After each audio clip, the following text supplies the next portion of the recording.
All right, in the last section, what we basically talked about was the process of fertilization in terms of what's going to happen to the egg cell. So here what we're going to basically do is kind of show you what happens once fertilization occurs and the egg begins to divide, or the zygote rather begins to divide. So of course during the process of fertilization, the sperm are going to have to kind of be I guess, coaxed towards the egg, if you want to think about it that way.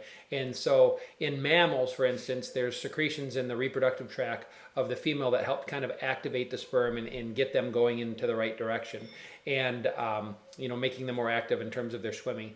And the one of the differences really between the mammalian egg and eggs of other species is that they're cloaked by lots of follicle cells. Because if you recall from earlier in the year when we were talking about the eggs and the stimulation of the follicle and then release of the egg, some of those follicle cells kind of remain attached to the egg, and so the sperm have to penetrate through these follicle cells before they get to kind of the surface of the egg and then enter, of course. Okay, so the zona pellucida is really the kind of outer portion of the egg, and this is kind of a matrix of things that functions to kind of receive the sperm and do some changes within the sperm, and there are, I guess, taking part in this process of fertilization.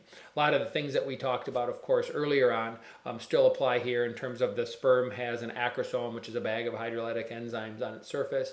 It's going to release these to help kind of break down and enable that sperm head to get into the actual egg itself. You're going to have the release of the cortical granules from the egg cell to kind of create this fertilization membrane and prevent multiple sperm from actually being able to get in.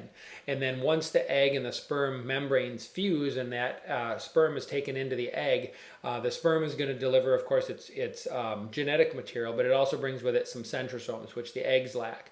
And those centrosomes are going to kind of duplicate and move to the opposite ends of the egg cell because, as you recall, hopefully from last year with cell division, things like that, the centrosome is important in helping form the mitotic spindle, and the egg, once it's fertilized, is going to get ready to go through numerous cell divisions, kind of parsing up the actual cell itself so that the development can take place. Okay, so in mammals, the nuclei of the sperm and the egg don't immediately fuse, even though we've kind of restored the ploidy. If you recall some of the things that we talked about earlier in the year with the egg and how those develop during or when in utero, when the baby is going through development, all of those egg cells, ideally, that she'll ever have are really arrested in prophase 1.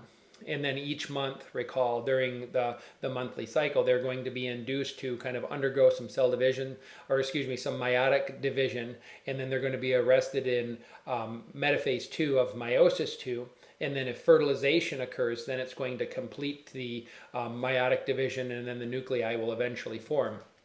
And in mammals now, the nuclei don't immediately fuse, and the chromosomes are basically going to share this spindle apparatus, this mitotic spindle apparatus, during this first mitotic division. And after this first division, the diploid nucleus is going to begin to form, and then the two daughter cells now from the two parents start to come together and share that common nucleus. So there are a few minor differences or some unexpected things that you might see that are occurring here, but eventually you're going to get that diploid organism.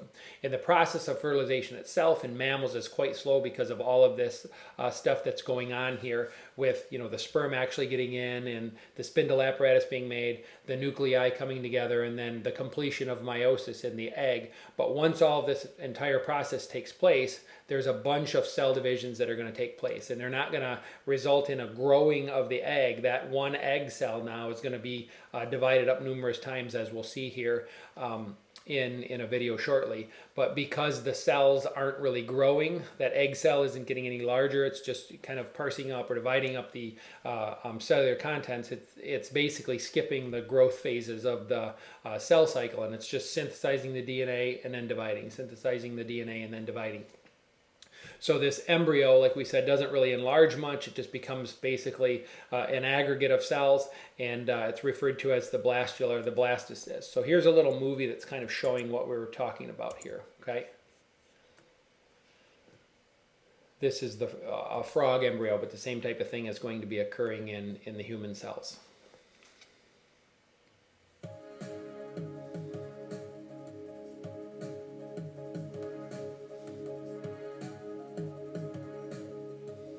The fertilized ovum undergoes rapid divisions and forms a blastula. Each division normally takes about 30 minutes.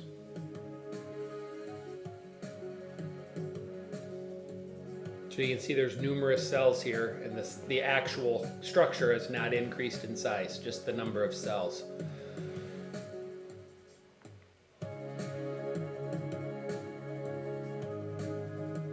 The blastula develops into a gastrulum.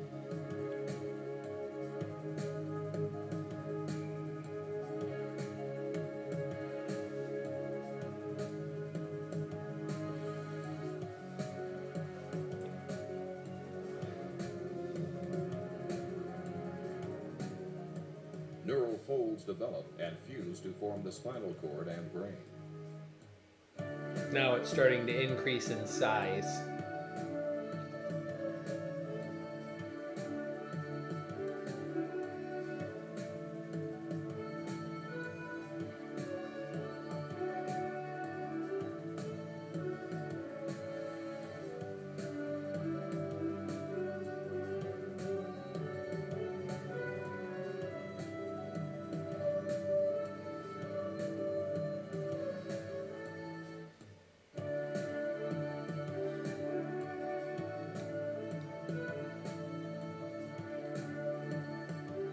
Eventually, the embryos hatch as free-swimming tadpoles, or larvae.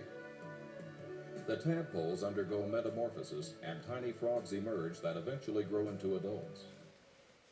So that's basically just showing you what's happening. And the key takeaway there was really that egg, once it gets fertilized, doesn't immediately begin to get larger. You start dividing it up and you get more numerous cells. Okay? And then, so here is the last thing that kind of summarizes all of the stuff that we've been talking about. So we'll take a look at this video right here.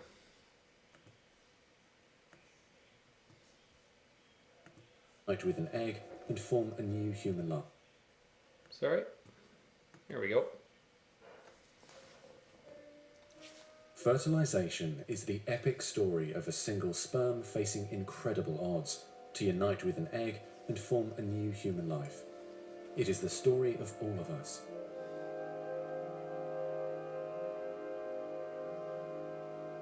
During sexual intercourse, about 300 million sperm enter the vagina. Soon afterward, millions of them will either flow out of the vagina or die in its acidic environment. However, many survive because of the protective elements provided in the fluid surrounding them. Next, the sperm must pass through the cervix, an opening into the uterus. Usually, it remains tightly closed, but here the cervix is open for a few days while the woman ovulates. The sperm swim through the cervical mucus, which is thinned to a more watery consistency for easier passage. Once inside the cervix, the sperm continues swimming toward the uterus, though millions will die trying to make it through the mucus. Some sperm remain behind, caught in the folds of the cervix, but they may later continue the journey as a backup to the first group. Inside the uterus, muscular uterine contractions assist the sperm on their journey toward the egg. However, resident cells from the woman's immune system, mistaking the sperm for foreign invaders, destroy thousands more.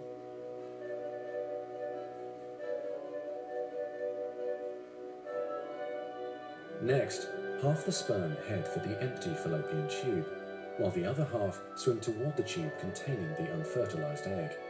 Now, only a few thousand remain. Inside the fallopian tube, tiny cilia push the egg toward the uterus.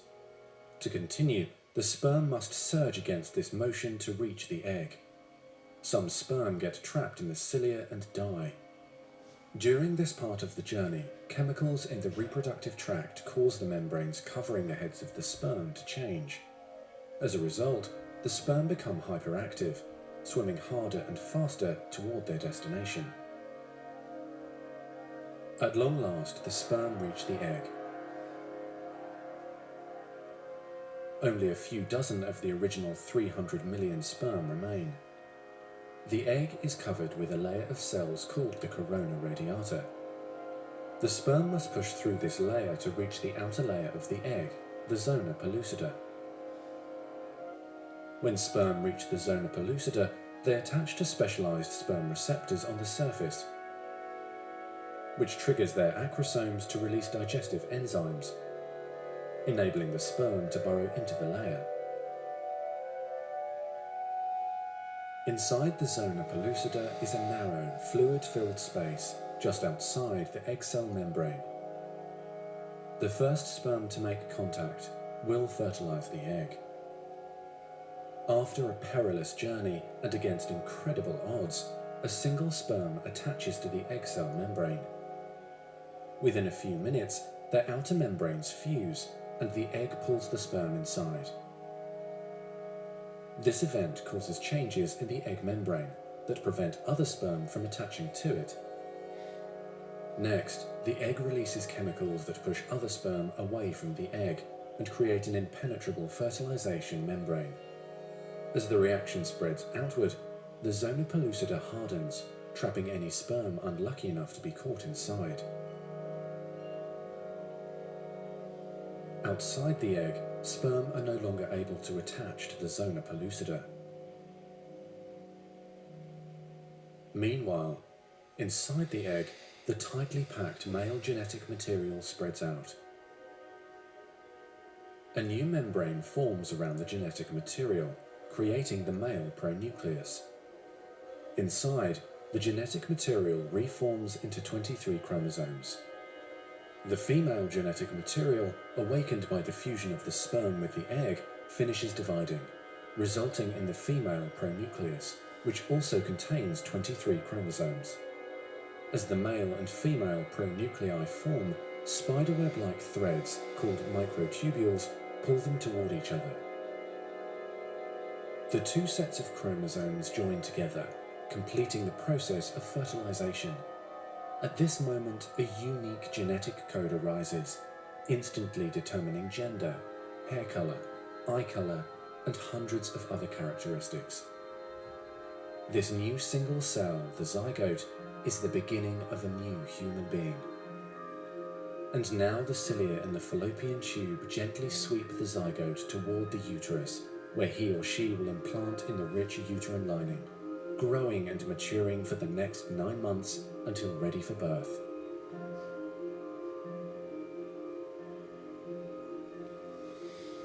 All right, so that does a good job of kind of explaining a lot of the things that we've talked about in here.